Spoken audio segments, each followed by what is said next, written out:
মোহাম্মদ কামারুজ্জামান একজন প্রখ্যাত বুদ্ধিজীবী, লেখক এবং সাংবাদিক, বাংলাদেশ জামায়াত ইসলামীর সহকারী সেক্রেটারি জেনারেল, ৮০ দশকে জনপ্রিয় ছাত্রনেতা, যিনি ১৯৭৫ সালে ঢাকা বিশ্ববিদ্যালয় হতে মাস্টার্স করেন সাংবাদিকতায়, দৈনিক সংগ্রাম পত্রিকার বার্তা সম্পাদক, সাপ্তাহিক সোনার বাংলা সম্পাদক, জাতীয় প্রেসক্লাবের সদস্য, বাংলা একাডেমির আজীবন সদস্য, ডাকসুর আজীবন সদস্য।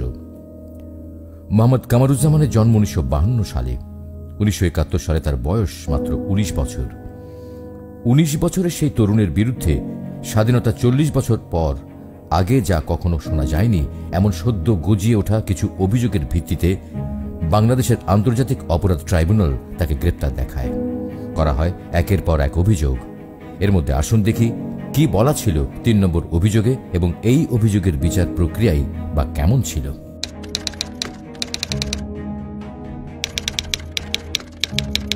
কামারুজ্জামান সাহেবের বিরুদ্ধে ট্রাইব্যুনাল কর্তৃক গঠিত ৩ নম্বর অভিযোগে বলা হয় যে ১৯৭১ সালের ২৫ জুলাই বা শ্রাবণ মাসের ১০ তারিখ ভোরবেলা কামারুজ্জামান সাহেব পাকিস্তান আর্মির সাথে আলবদর রাজাকার বাহিনীর সদস্যদের গণহত্যার পরামর্শ প্রদান করেন এবং সে অনুযায়ী পাকিস্তানি আর্মি, আলবদর ও রাজাকার বাহিনীর সদস্যরা সোহাগপুর গ্রাম ঘেরাও করে ১৬৪ জন লোককে হত্যা করে ও ধর্ষণ করে।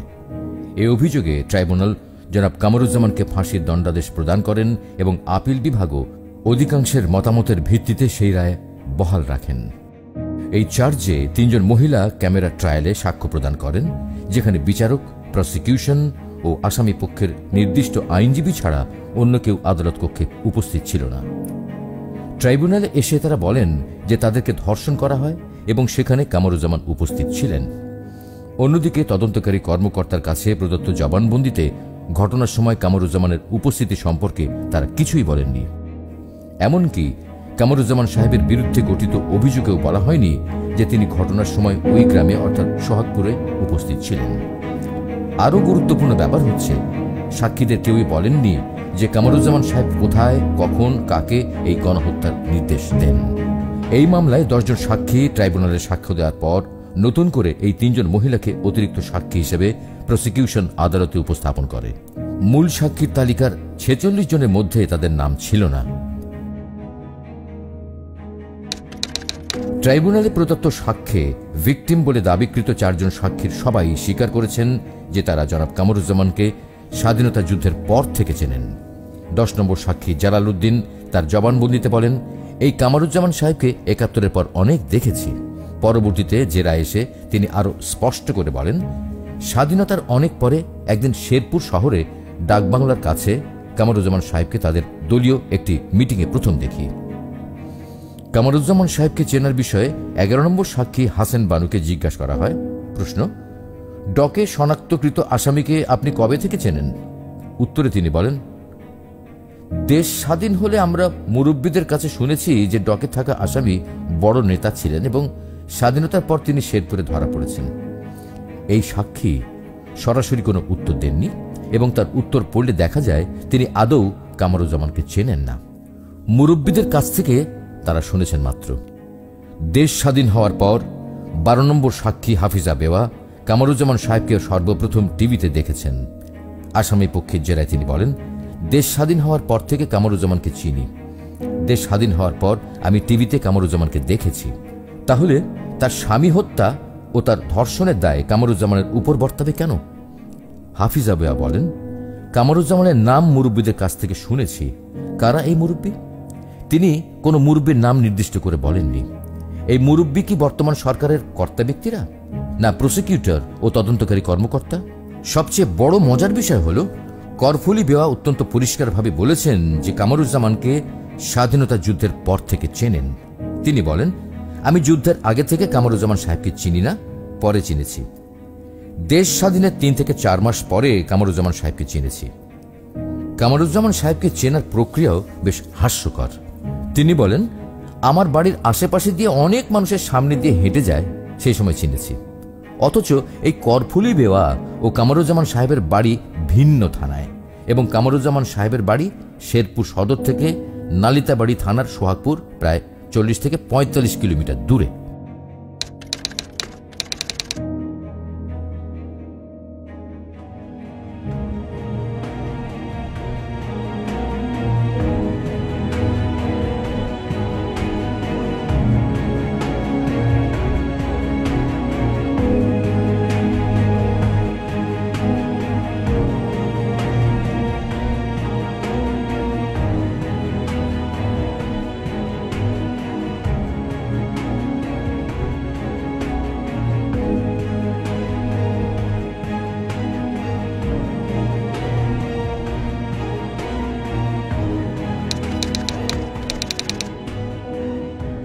11 নম্বর সাক্ষী হাসেন বানু বলেন, আমি একটি জিনিস এক জায়গায় রাখলে একটু পরে ভুলে যাই।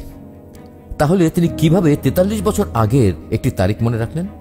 তাকে আরো প্রশ্ন করা হয় যে তার জন্ম, বিয়ের তারিখ, তার মেয়ের জন্ম কোন মাসের বা বছরের কত তারিখে তিনি তাও বলতে পারেননি।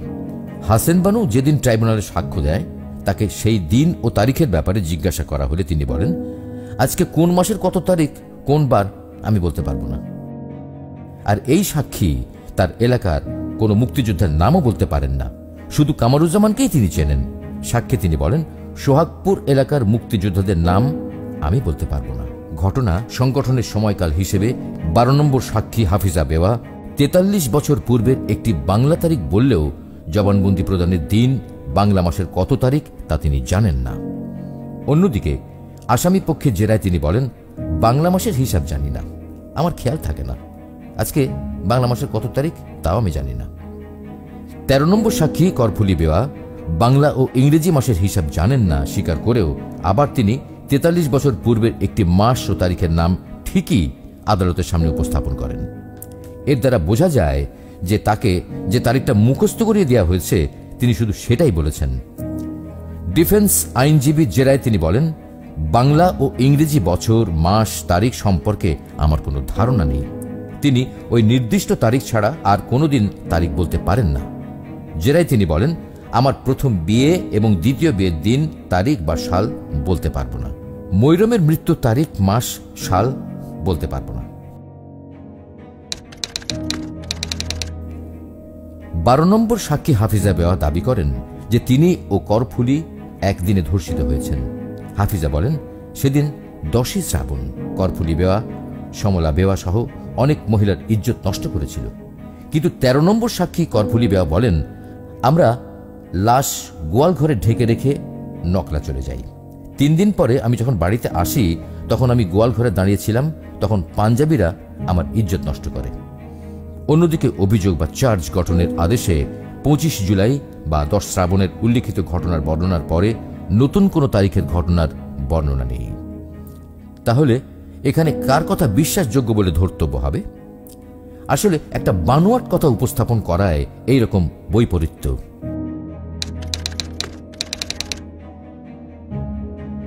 13 নম্বর সাক্ষী করফুলি বেওয়া নিজেই এক এক সময় এক এক কথা বলেছেন। জেরায় একবার তিনি বলেন, এই মামলায় আমাকে সাক্ষ্য দিতে কেউ বলে নেই, আমি নিজে সাক্ষ্য দেওয়ার জন্য এসেছি। অন্যদিকে তিনি আবার বলেন, জালাল অর্থাৎ 10 নম্বর সাক্ষী আমাদের সাক্ষ্য দেওয়ার জন্য সঙ্গে নিয়ে এসেছিল, জালালই আমাদের আসতে বলেছে।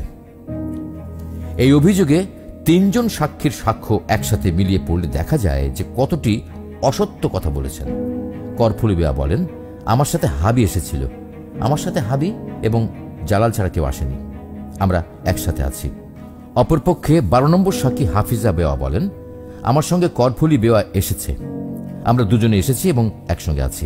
এবং 11 নম্বর সাক্ষী হাসেন বানু আরেক ধাপ এগিয়ে গিয়ে বলেন, আমি 6 জনকে বলেছি বিচারের একটা সুযোগ পাওয়া গেছে, চল ঢাকায় যাই। তখন আমরা কয়েকজন ঢাকায় আসছি, করফুলি বেওয়া আসছে, অন্যরা যারা আসছে তাদের নাম বলতে পারবো না। ঢাকায় আসার পর থেকে আমরা একসাথেই আছি। 11 নম্বর সাক্ষী হাসেন বানু নিজ থেকেই ঢাকায় আসার দাবি করলেও জেরায় তিনি বলতে পারেননি যে কত টাকা ভাড়া দিয়ে তিনি ঢাকা এসেছেন। তিনি বলেন, নালিতাবাড়ি থেকে ঢাকায় কত টাকা ভাড়া দিয়ে আসি তা আমি বলতে পারবো না। এখন আমরা কার কথা এখানে সত্য হিসেবে বিবেচনা করব? প্রসিকিউশনে শিখিয়ে দেয়া বক্তব্য আদালত কক্ষে এসে বলাতেই তারা এইরকম বিপরীতধর্মী কথা বলেছেন এবং একই বিষয়ে ভিন্ন বক্তব্য উপস্থাপন করেছেন। এতে বোঝা যায় যে জনাব কামরুজ্জামানের বিরুদ্ধে তারা যে অভিযোগ এনেছেন তা সবই অসত্য, বানোয়াট ও প্রসিকিউশন কর্তৃক শেখানো।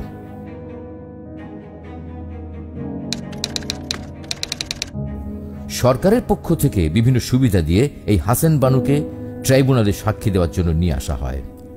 তিনি আসামি পক্ষের আইনজীবীর জেরায় স্বীকার করেন যে স্বাধীনতা যুদ্ধের সময় আমাদের কোনো জমি ছিল না, মানুষের জমিতে আমার স্বামী কাজ করত, এখনো আমাদের কোনো জায়গা জমি নেই। স্বাধীনতা যুদ্ধের পর থেকে আমি মানুষের বাসায় কাজ করতাম, ঢাকায়ও কাজ করে গেছি। অপরপক্ষে জায়গা জমিহীন হাফিজা বেওয়াকে সাক্ষী হিসেবে ট্রাইব্যুনালে নিয়ে আসার টোপ গেলাতে খুব বেগ পেতে হয়নি। তিনি আসামি পক্ষের আইনজীবীর জেরায় বলেন, আমাদের কোনো জায়গা জমি নেই, মানুষের বাড়িতে কাজকর্ম করে আমি সংসার চালাতাম। উপরোক্ত 3 জন মহিলা সাক্ষী ট্রাইব্যুনালে এসে নিজেদের বিধবা দাবি করলেও তারা সবাই পরবর্তীতে আবার বিবাহ করে এবং সবার স্বামীর ঘরে সন্তানাদি জন্ম দেন। সোহাগপুরের বাসিন্দা মোহাম্মদ আরশাদ আলী ছিলেন আসামি পক্ষের সাক্ষী। তার পিতা একাব্বর আলী সেদিন পাক বাহিনীর হাতে শহীদ হন। সোহাগপুরের গণহত্যা ও তার কারণ হিসেবে তিনি বলেন, আমরা ওই এলাকায় সেটেলার হিসেবে বসতি স্থাপন করেছিলাম।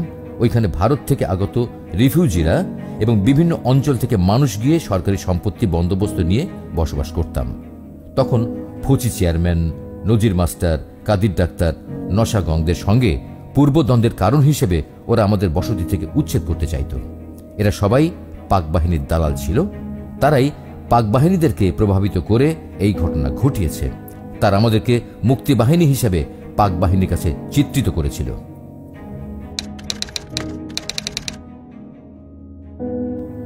সোহাগপুরের গণহত্যার বিষয়ে সাংবাদিক মামুনুর রশিদ উক্ত এলাকা পরিদর্শন করে 15 জন মহিলার সাক্ষাৎকার নিয়ে স্বরবৃত্ত প্রকাশন থেকে একটি বই প্রকাশ করেন। সরকার পক্ষের 10 নম্বর সাক্ষী স্বীকারও করেছেন যে তিনি 13তম সাক্ষী করফুলি বেওয়া ও অন্যান্য অনেক পুরুষ মহিলা সেই সাংবাদিকের কাছে সাক্ষাৎকার দিয়েছেন। প্রসিকিউশনের 11তম সাক্ষী হোসেন বানু ও 13তম সাক্ষী করফুলি বেওয়া সাংবাদিক মামুনুর রশিদের কাছে প্রদত্ত সাক্ষাৎকারে তাদের ধর্ষণ ও সোহাগপুরের কোনো ঘটনার সাথে কামারুজ্জামান সাহেবের জড়িত থাকার বিষয়ে কিছুই বলেননি। উপরন্তু উক্ত বইতে মোট 138 জন রাজাকারের তালিকা দেয়া হয়েছে, যেখানে তার নাম নেই। কিন্তু ট্রাইব্যুনালে এসে সরকারি সাহায্য সহযোগিতা পেয়ে তারা কামারুজ্জামান সাহেবের নামে কথিত অপবাদ আরোপ করেন। কামারুজ্জামান সাহেবের সম্পূর্ণ বিচার প্রক্রিয়ায় প্রসিকিউশনের 18 জন সাক্ষীকে সাক্ষ্য প্রদানের সুযোগ দেওয়া হলেও আসামি পক্ষের 600 জন সাক্ষীর মধ্যে মাত্র 5 জনকে সাক্ষ্য দেওয়ার সুযোগ দেওয়া হয়। কামারুজ্জামান সাহেব যদি সোহাগপুরের গণহত্যা ও ধর্ষণের সাথে সত্যিকারভাবে জড়িত থাকতেন, তাহলে সকল সাক্ষীর বক্তব্য হতো একই রকম। সাক্ষীরা কোনো অসত্য বা গোঁজামিলের আশ্রয় নিতেন না এবং তাদের সকলের বক্তব্য একই বিষয়ে একই হতো। উপরোক্ত সাক্ষ্য পর্যালোচনা করলে দেখা যায় তারা সবাই বিভিন্নভাবে নানা বিষয়ে অসত্য সাক্ষ্য দিয়েছেন, আর এই ভিত্তিহীন ও অসত্য সাক্ষ্যের উপর ভিত্তি করে আপিল বিভাগ তাকে ফাঁসির দণ্ড দিয়েছে, আর সরকার সেই রায় তড়িঘড়ি করে বাস্তবায়নের প্রচেষ্টা করছে।